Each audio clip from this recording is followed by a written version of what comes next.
Hey everyone, this podcast is part of Story Mode, the podcast network of Gamefully Unemployed. You can support us and gain access to other great exclusive podcasts at patreon.com/gamefullyunemployed. That's patreon.com/GAMEFULLY unemployed, which is spelled like it sounds.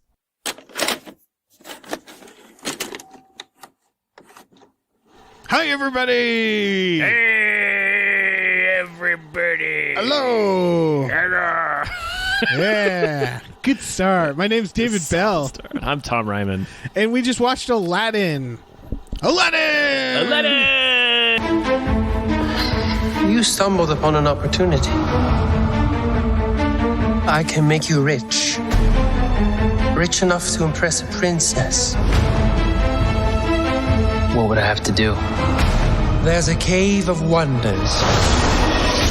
Bring me the lamp. God damn. God Yeah. damn, we're pumping you up. Oh, man. We're pumping you right psyched. up. Are you guys psyched? Are you guys psyched for Aladdin? Are you ready to psyched for go? Aladdin? Are you ready to fucking go? Yeah. Yeah. All right. Aladdin. So, Tom, what did you think of Aladdin? It is completely unnecessary. Mm-hmm. I enjoyed it more than I expected to. Yep. I'm scared this is going to be a short episode because that's pretty much my thoughts. Like, I said this, I think, about Beauty and the Beast. I don't know. I don't think we were doing the show with Beauty and the Beast, but... We weren't, yeah. It's like, to a degree, of course it's going to be good because it's Aladdin. Like, and Aladdin is good. It's something from my childhood. The anger with Disney on these remakes is beyond the individual movies because they're never bad. That said, there is some charm. Like, I've always said, like, these should be just considered like remasters and launched. Like, Disney Plus should have these because there is something charming in the idea of, like, oh, let's have Guy Ritchie remake Aladdin. It's just like, yeah, I kind of want to see that. Fuck it. Like, that's... Yeah, sure, why not? Yeah. I do want to step in and say that the Beauty and the Beast remake is garbage. Like, it's an objectively bad movie. Yeah, that's... Some are better than others. Like, Jungle Book is very good. Jungle Book is excellent. Yeah, this... Jungle Book's also not like a direct remake. Yes. It's like the same basic story, but they add a lot of stuff, and it's like they have...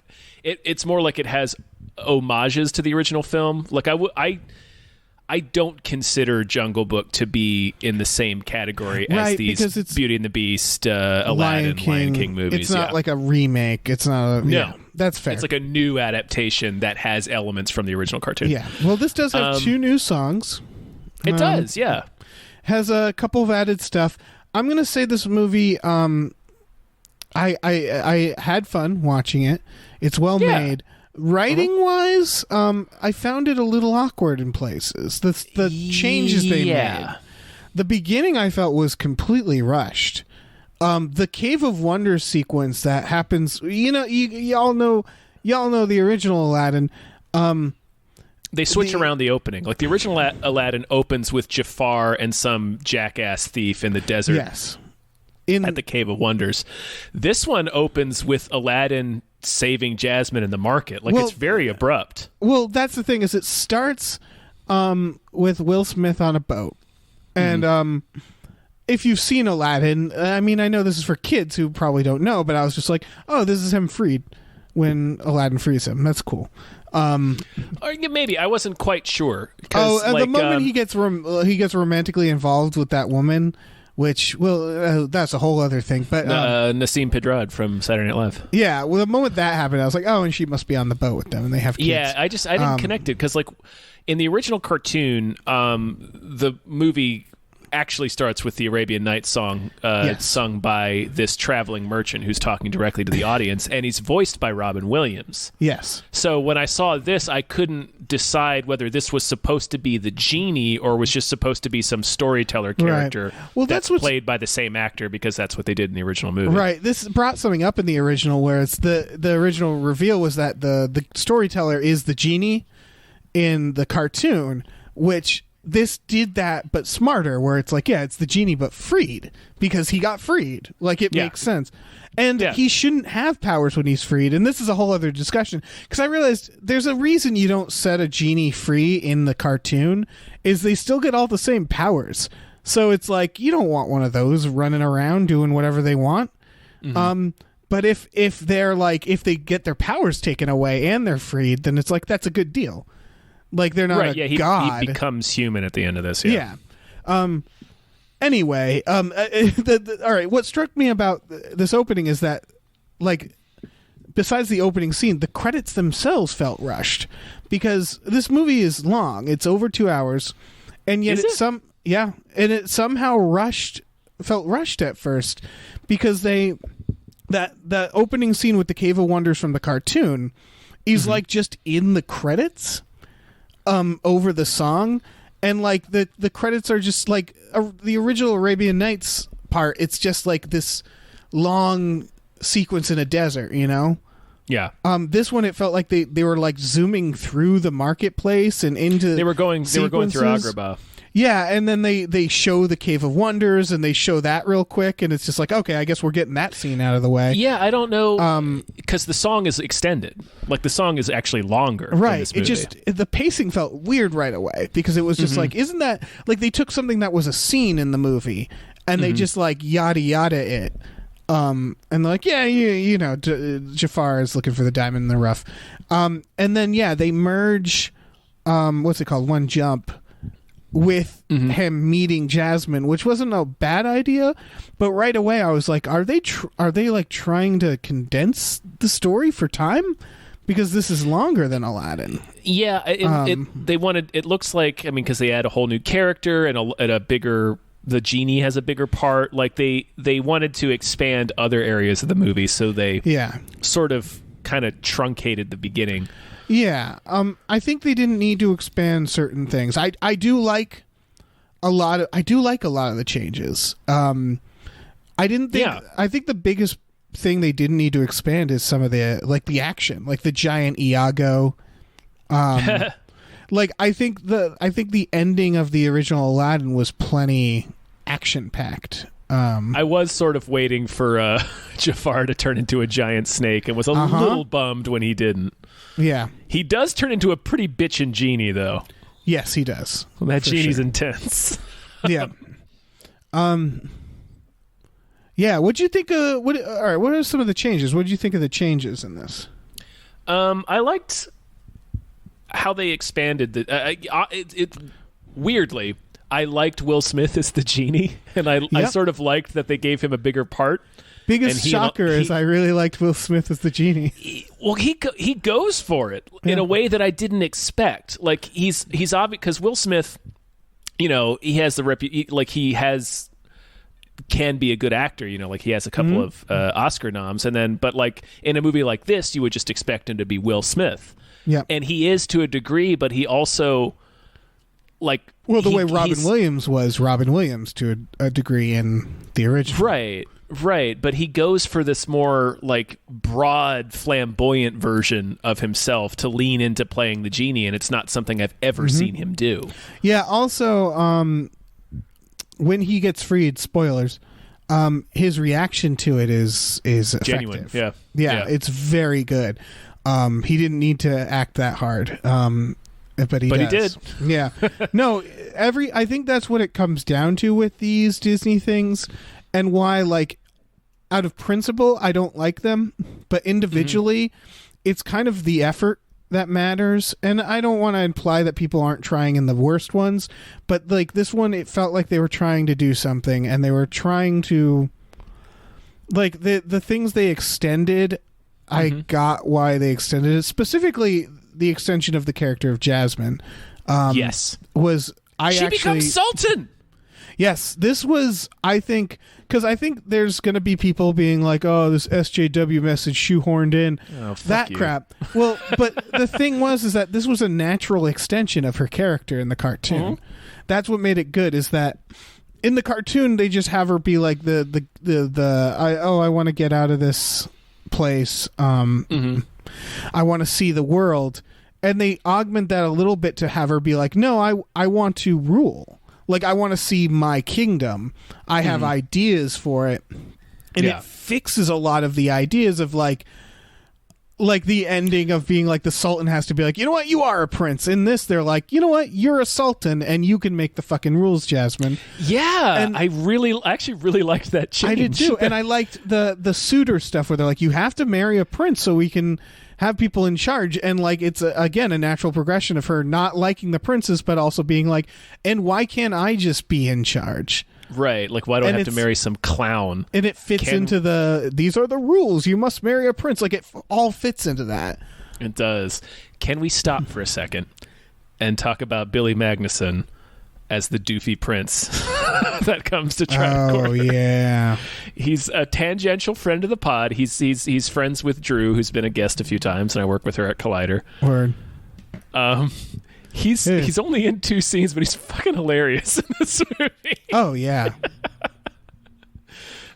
He was in Game Night, and he's on Maniac. He's Jonah Hill's dickhead older brother. Oh, okay. He was in the USS Callister episode of Black Mirror. He's always really great. Yeah. And even though he's only in this movie for 2 scenes, but he's really fucking funny. Oh, he's great. Yeah. Yeah. And if you go to Collider and check out, I got to do press junkets for this movie. When I was talking to Naomi Scott, who plays Jasmine, she talks about a deleted scene that was with Billy Magnuson as this doofy prince. Where, oh, really? Yeah, it was pretty funny the way she described it. Was a scene where he's like presenting her with a gift that's clearly a cannon. It has like a sheet over it, but it's like obviously a cannon, and he's trying to get her to guess what it is. Oh, that's delightful. Yeah, it sounded pretty funny. You can watch that shit on Collider. On a similar also, if you follow me on subject, Twitter, I've shared it. Right. Go ahead. A similar subject. A part that made me laugh a lot was when Aladdin is presenting his gifts. Yep. The jam. That was a legitimately funny sequence. Yes, like that was. Yes, like that wasn't. It wasn't just cute. It was I was fucking lukewarm funny to the film, kind of leading up to that. I did really like the Cave of Wonders sequence. I was surprised at how much I liked Friend Like Me because they added in that dancing where he's fucking dancing like a maniac. I definitely would want to talk about that because the genie effects in this they did a great job with. I thought. Mm-hmm. It's surreal. It's like Doctor Strange shit. Yeah. Yeah. But right when they got to the scene where he's presenting Prince Ali to the Sultan and Jasmine, and he's going through his gifts, that scene is legitimately funny. Yeah, Will Smith has always been funny.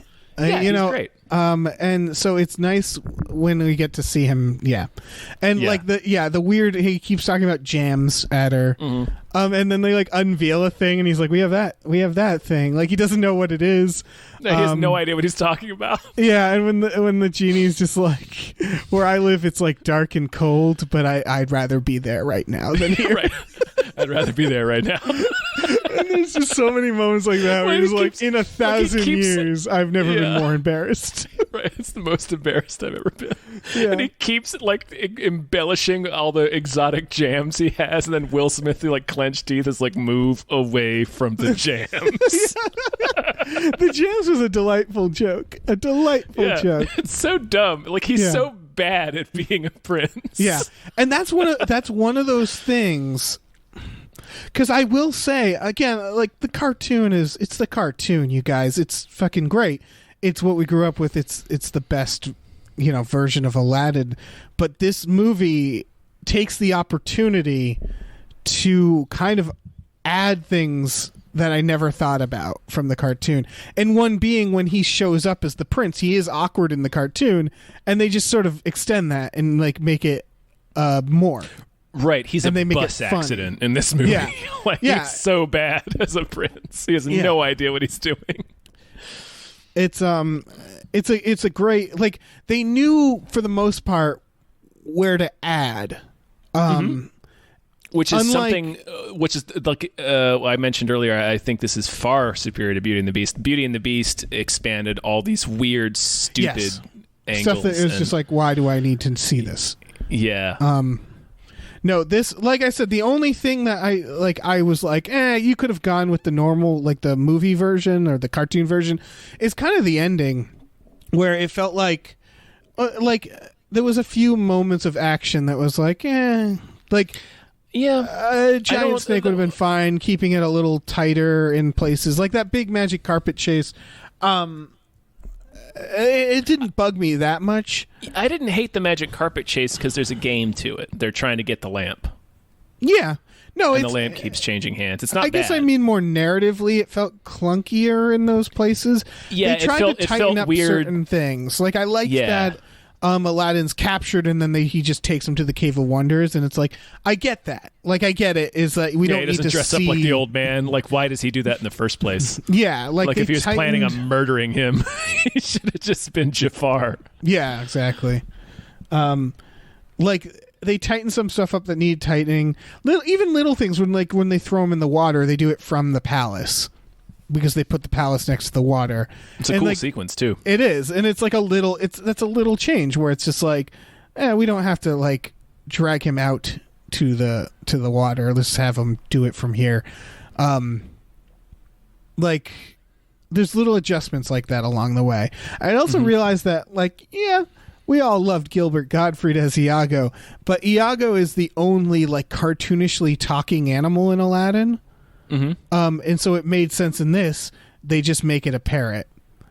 Right. It's a smart parrot. Yeah. It's still a talking parrot. He's voiced by Alan Tudyk, but he does it in just like the like he just says things like that, but he's not repeating things, like he's actually delivering dialogue, but for some reason dressing it up like a parrot talking made it seem less jarring. Yes. It would be jarring Iago if you... was great. Like, I thought they handled it really well. Yeah. I think if you lived with that parrot, eventually you'd be like, okay, there's something wrong with that parrot. Yeah. He gets a couple of good laughs, too. Like, when the guy's like, well...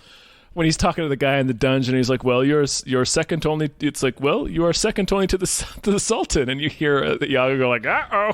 You're in trouble. Like, I thought that was also pretty smart. I mean, Jafar in the cartoon, he's an understandable enough villain, but by stressing the second most, they set up the genie thing. At the end. And for sure, it plays into why he would stupidly wish to be a genie. And also they gave him kind of a cool backstory of how he was also a street thief, like a pickpocket. I liked that, yeah. He fucking lifts the lamp from Aladdin. Yeah. I liked that it was like, we're not so different, you and I, like that sort of cliche, but it like fit for Jafar and Aladdin because he's just like, I was like you and I learned you have to like take power and like, again, his obsession with power, it all fit more into his downfall. Not that fucking the cartoon Jafar was much different. They just like give him a little more, like he wants to go to war. He has, he has more of a motivation in this, in that regard. Yeah, you get a little more of his pathology in this, and it's partially due by virtue of just it's longer.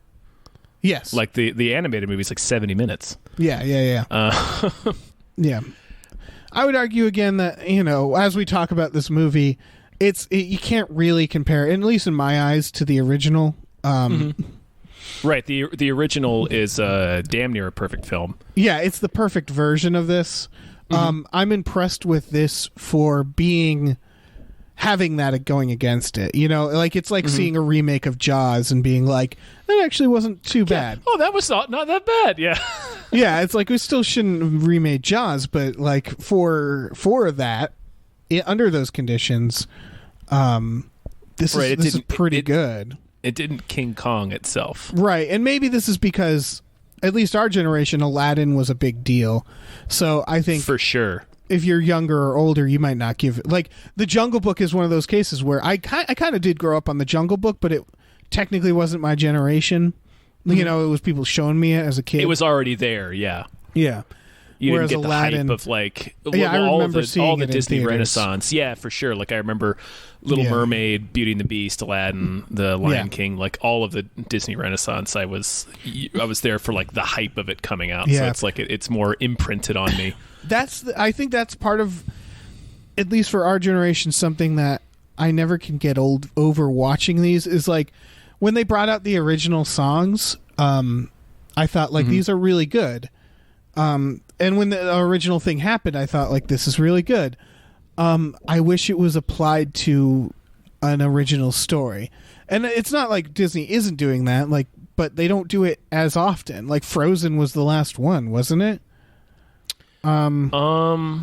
Like it feels like they haven't been doing it for a while. I feel like they've been focusing well, it depends. on these. I mean, we just did a best bad movie on Tomorrowland. That's a pretty original idea. Oh, I guess I mean the Disney cartoons, the animated movies, fairy tale, like animated, like Disney Renaissance, like that style. Like they have Frozen was the last one where it was like original songs. Like gosh, there has Disney to have been another cartoon. one. That's been a while since Frozen. I know. This is why I'm disturbed. This is why I'm depressed, because I think what depresses me is it's not like when they do that it fails. Frozen was a success, and I know they're making a sequel because of course they are. Yeah. But like they should keep doing that. They're good at it. And so putting all their efforts into these live action remakes, they're not. Again, I feel like this should be on Disney Plus. Like I feel like these should be like side movies. Obviously, they're making too much money to do that. Some of them are. The Lady and the Tramp one is for Disney Plus. And I think they should all just be these side things where it's like, oh, by the way, we're making these little fun live action things. Instead, these are like big event films, and that bums me out because. It's not like they can't make good original stuff. Moana. There you go. Yeah, Moana was Disney, right? Yes. Yeah. Yeah. Tangled. That was before Frozen, but Tangled's really good. I think Moana might be the last one. I think you're right. I don't know. You guys are probably screaming at us right now listening to this. There's probably an obvious one that we're forgetting. Yeah, but it's like, again, this movie, it's fine that it exists, but like... Man, it makes me like it makes me nostalgic for the cartoons, which then makes me say, well, why can't they make more? Things like Lilo and Stitch, things like Lilo and Stitch was like a decade ago at this point. More than it's not like it fails when they do it. So why not do that rarely more? Yeah. Yeah, but it's like anything else. Like they're just playing it so safe with these, and the fact that they're so focused on them with that Disney side properties. It's just like it feels like Disney it's lost what made people love Disney, right? As a brand, not as a corporate like ruler.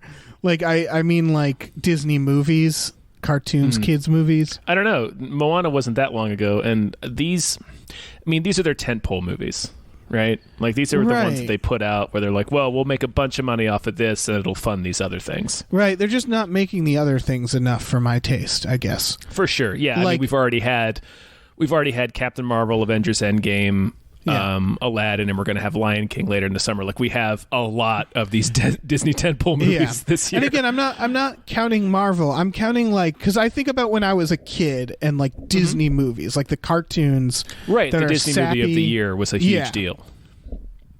And it just feels like now that's just a movie that I've already watched.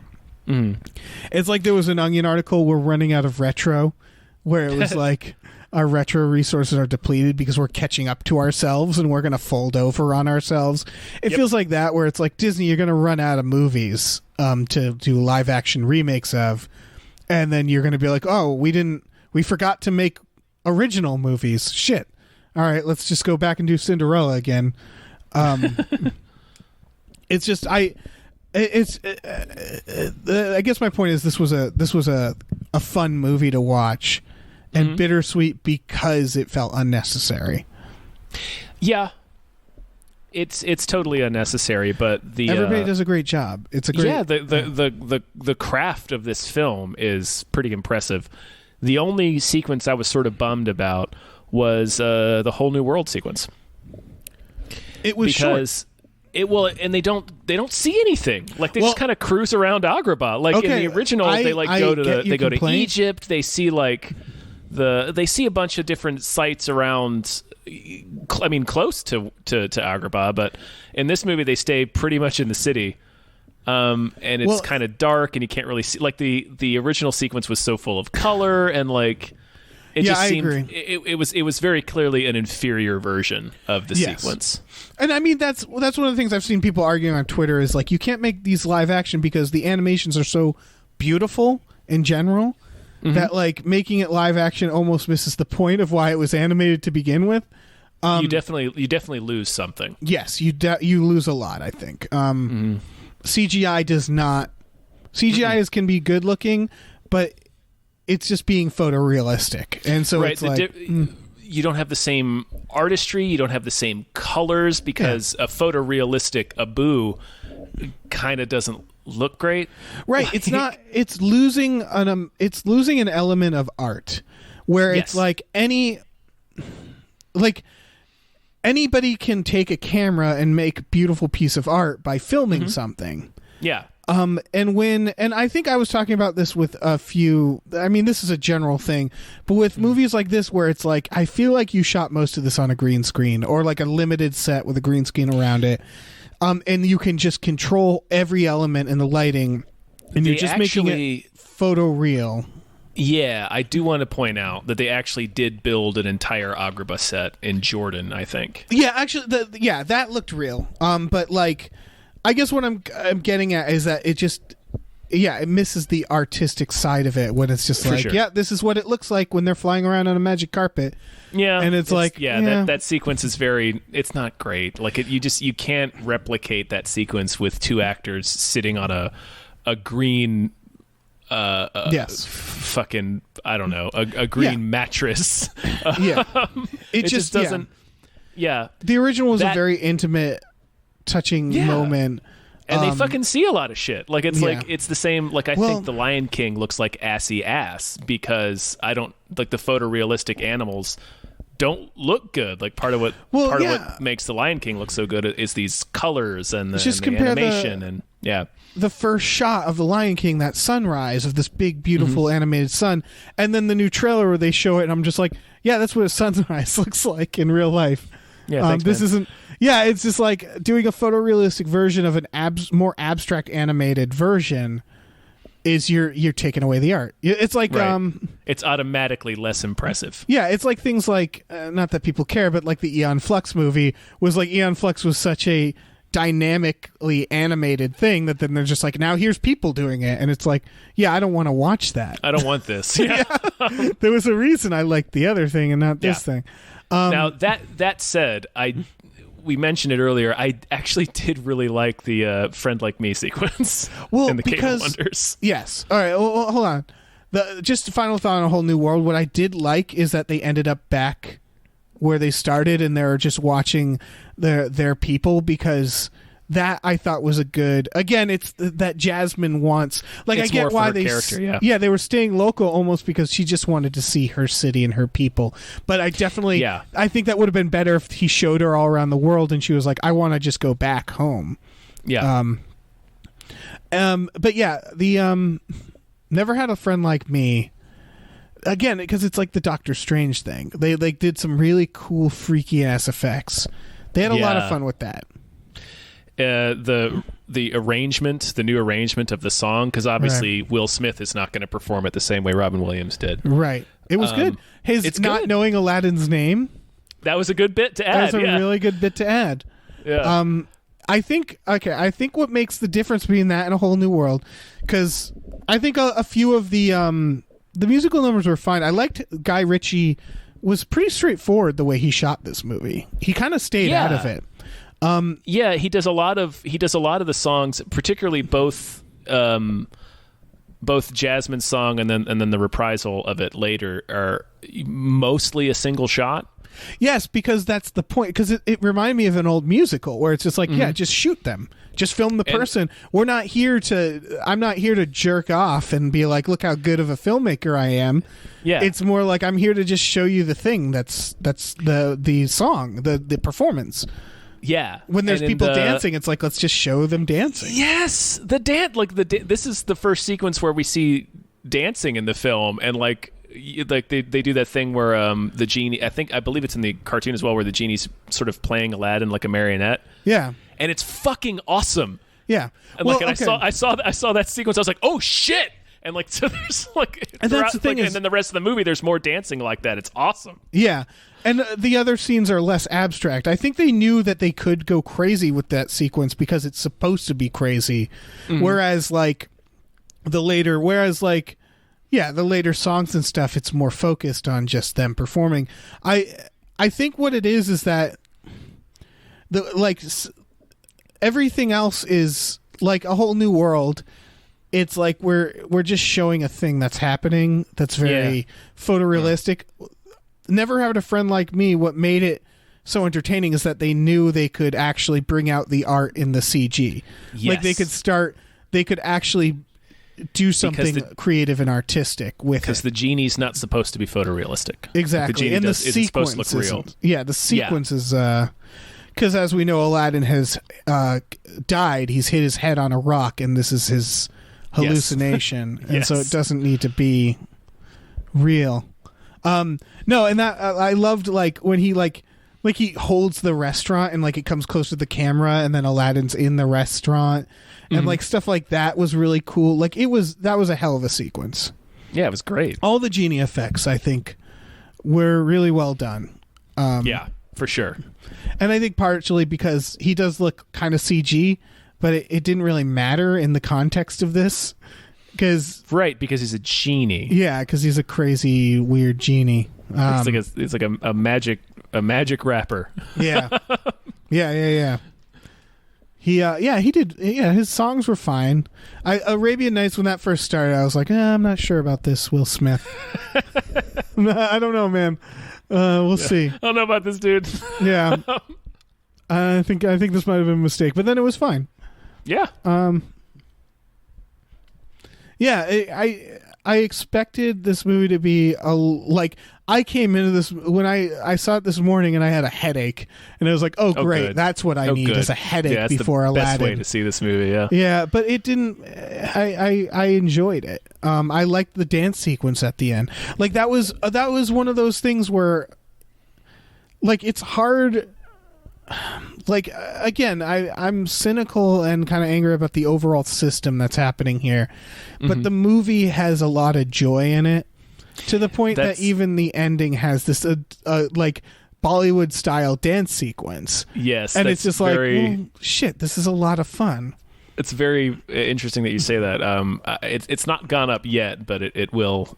By the time you guys are listening to this interview will go up. When I interviewed Guy Ritchie about it, he talks about the dance sequence at the end being one of the first things they film, and he's like, when you watch that sequence, it's sort of impossible to be cynical about it. Yeah, because they're just dancing. It's great dancing, and it's just like they're performers having a blast, and it's like it's good. It's a good, just from a filmmaking production standpoint, it looks good. It's just like what? Yeah. It's also like, I feel like more movies should do that, because I think that like it's almost like hey, and it's a movie, guys. Like that kind of ending. Yeah. Like I'm reminded of a movie that I'm sure doesn't hold up called There's Something About Mary, doing that as well, a musical number at the end, and like. Or another movie that doesn't hold up well, 40-Year-Old Virgin, also doing a musical number at the end. And there's something about that that's very like Hollywood. That's like, let's finish with a big old musical number. That's just like classic Hollywood that I love. And it also just like with the like good guys, bad guys, everybody just dancing and being like, yeah, it's a fucking movie. We're having fun. I don't think Jafar is there. Is he not there? I don't think the bad guys are there. He could have been there. That would have been great. He could have been, and nobody would have cared. But that's what I mean. Is like I like just like it doesn't have context really. It's just sort like of. They give dance. you the context that it's like Aladdin and Jasmine's wedding.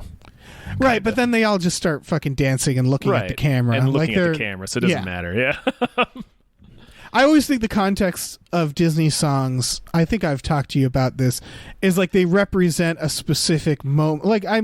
Like every love song in Disney, I believe, is actually just a sex scene.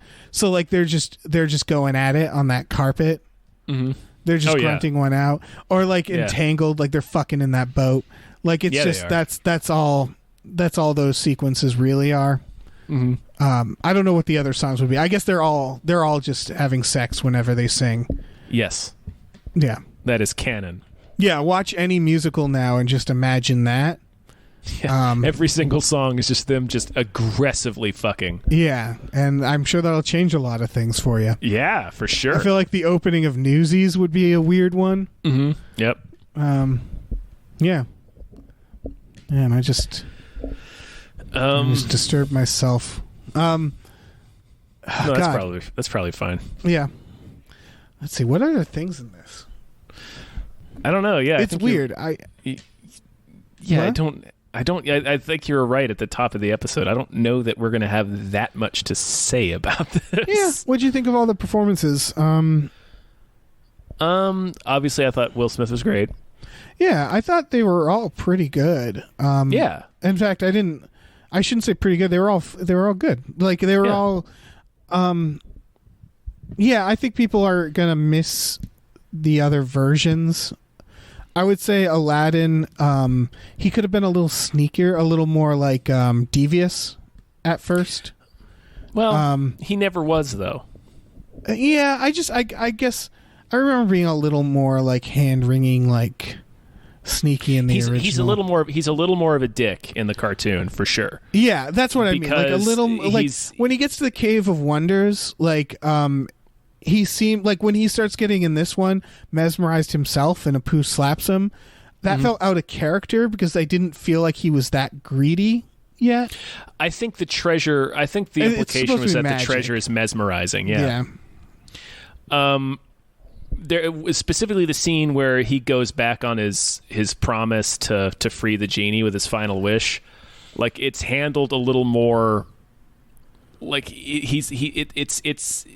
it's somehow I mean it's still like an emotional scene and you're still like fuck you, you're being a dick.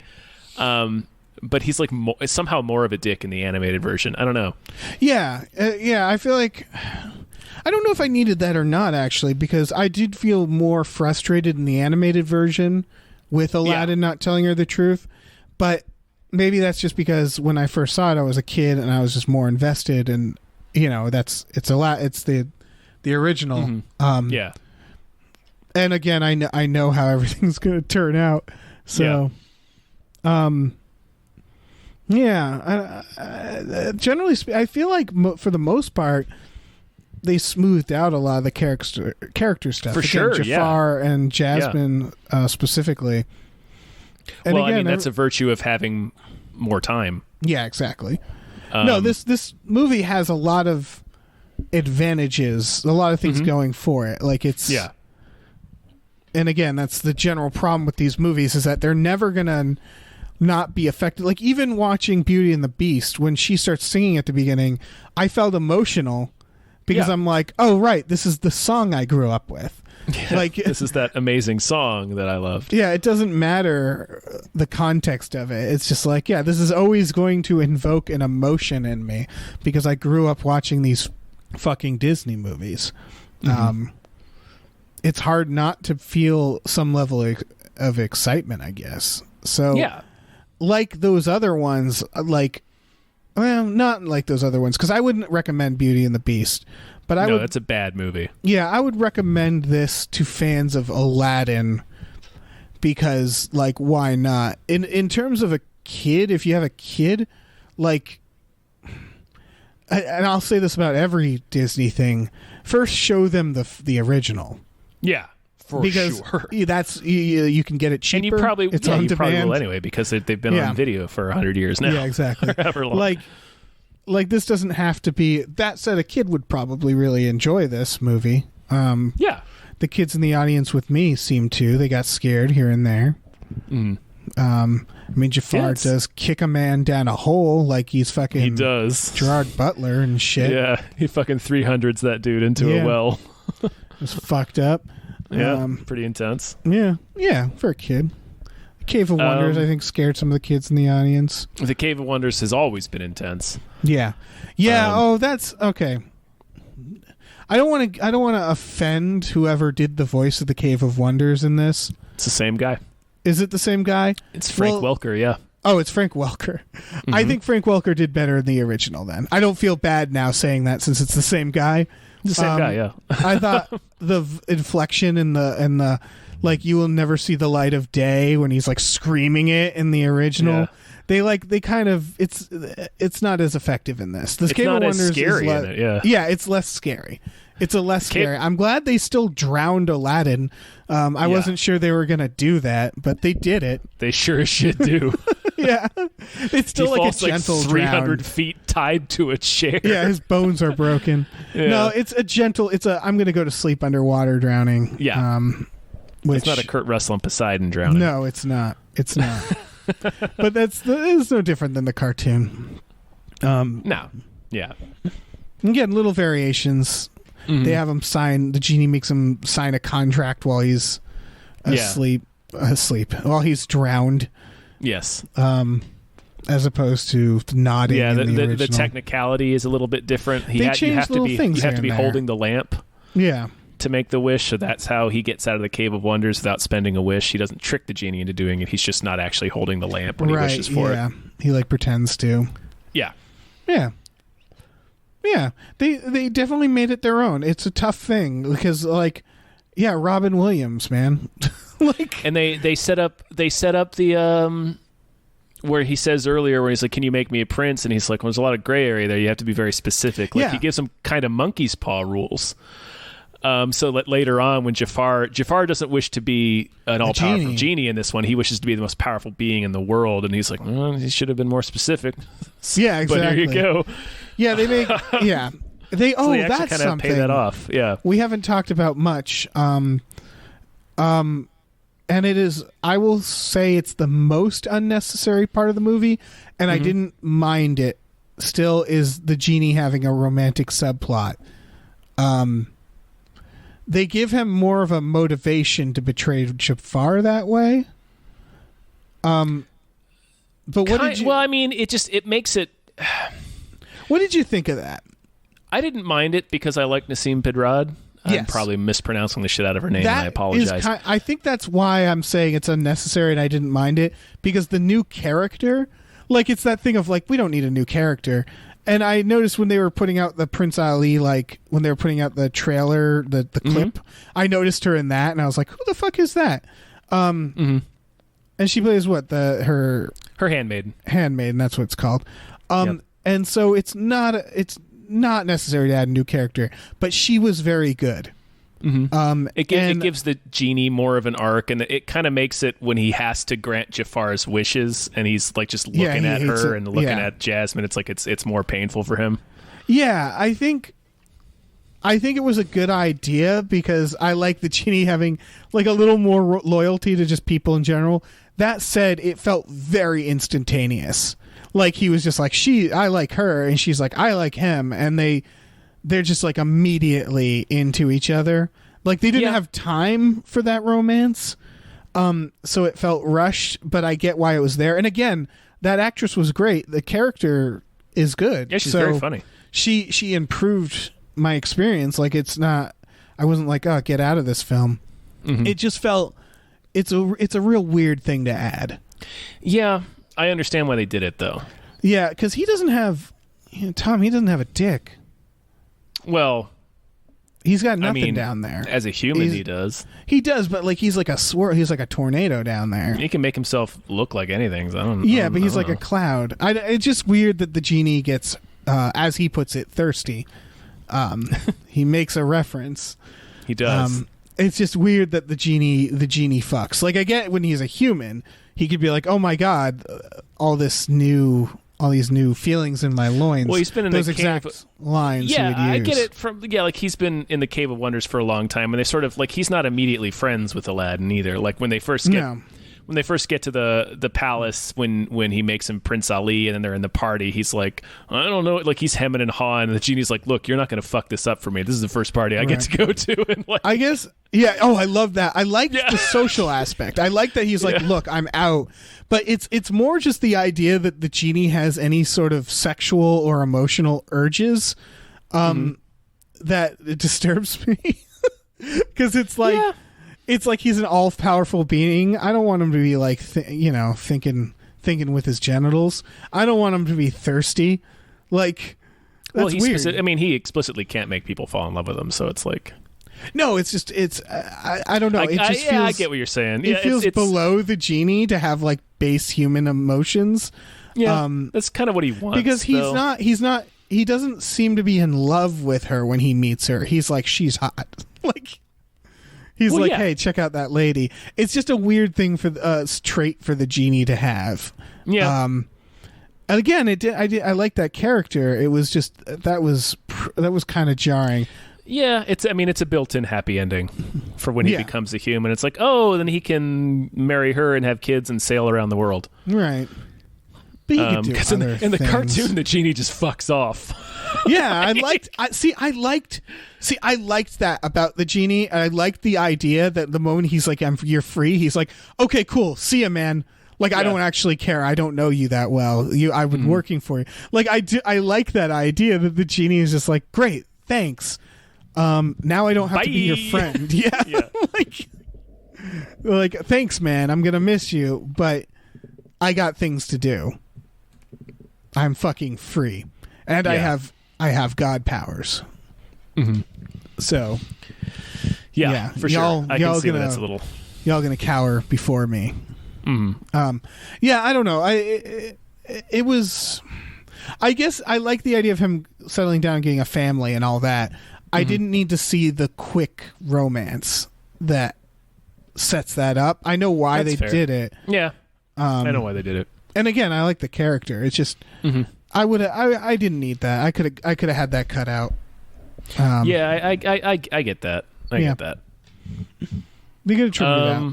Yeah, but I mean, generally speaking, again, like as far as the challenge they had before them, they did very good. And most of the things they added, I really enjoyed. I enjoyed, yeah. I wasn't opposed to any of it, really. Yeah, I like to think of this as like, people do stage productions of, for sure. the same fucking Shakespeare plays over and over again, and they like to add things and stuff like that. Well, there is a stage musical of many Disney films, this one included, where they add scenes and songs and such. Exactly, and that's what it feels like. It's like this is a really good version of that. Mm-hmm. Yeah, it's a fine version. Yeah, it doesn't harm the original, really. It's just no. I mean, it is. There is just from a money-making production standpoint, this is a cynical thing to do. Yeah, but the movie itself's got some heart. But it is still like, every time I hear about like Hunchback of Notre Dame and like shit like that, where it's like, I'm sure the people who are going to make... Yeah, and again, that's Jon Favreau. And like, it's like, I'm sure the people making these things, they aren't sitting around being like, all right, let's just shit this one out, Mm-hmm. They care. So it's again, it's not the individual movies, it's the concept of them that really bumps me out. I know there was an interview recently with, I think, a Disney producer. There was someone who was like, "Yeah, I don't think we're going to do Pocahontas." And it's like, "Yeah, that's a good idea." I don't think you should do that. I don't think you should do that one. Yeah, don't do that one. I don't think you should have done the first one. No. Do Treasure Planet. Yeah, do Treasure Planet. Treasure Planet's kind great. of fucking sweet if you haven't seen it. Yeah, instead they're doing like Lilo and Stitch, and it's like, no. Don't do that. I don't need a photorealistic Stitch. Yeah, I don't need I'm sure it'll come out fine. But it doesn't really. We don't need it. Mm-hmm. I mean, I didn't need this movie. Exactly. But it's fine. Yeah, well, this is how it is with all this is the problem I have with the system is I watch these exactly once, and I say that was good, and then I never watch it or think about it again. And I don't like, I know I'm not everybody. I'm aware of that fact, but no one really talks about them. And when they talk about Disney, they just go back to the classics, right? They just go back to the originals.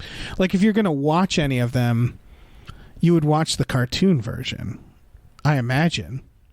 Yeah, for sure. Yeah. And so it's again, like, it's all very unnecessary, but it's not hurting anything. Well,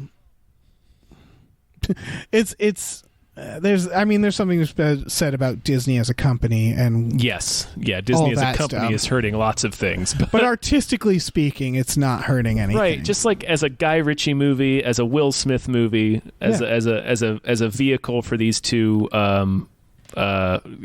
newcomer actors. This is not a cynical film in the film itself. The idea of it is cynical, but the execution of it was not. Yeah, exactly. And again, if someone was like, "Hey, you want to see Guy Ritchie do an Aladdin?" I'd be like, "Yeah, sure." I'm like, kind of. Yeah, yeah. I don't know what that'll be, but okay. That's not a question I would ever thought I would be asked, but yeah, sort of. Does Aladdin have a bare knuckle boxing match? Oh man. Does he punch out Jafar? That would have been great. Yeah. Oh yeah, that would have been fantastic. So yeah, I don't know what else there is to say, but I feel like that's a sode. Yeah, oh yeah, it's a sode. We got a sode. We got a sode out of this. Thanks, guys. Yeah, thanks for listening, you guys. Listen, we got to talk about Aladdin. We got a Patreon. We do. If you guys want to support us, if you haven't already, patreon.com/gamefullyunemployed. We got exclusive podcasts like Tom and Jeff Watch Batman and Fox Mulder is a Maniac. Yeah, they sound exactly they're exactly what they sound like. They're exactly what they advertise. Yeah, we also have like Patreon Fridays, which we watch movies with our patrons, which is something we're literally about to do after recording this. Yeah, and we have Twitch. We stream twitch.tv/gamefully_unemployed. Yeah, we have all sorts of fucking fun. Did you spit out that merch link? I can't remember. No, I didn't. I was in a fugue there for a second. Why don't you do it? tpublic.com/store/gamefullyunemployed, where we got some sweet merch. Sweet merch. Check that out. Yeah, check it out.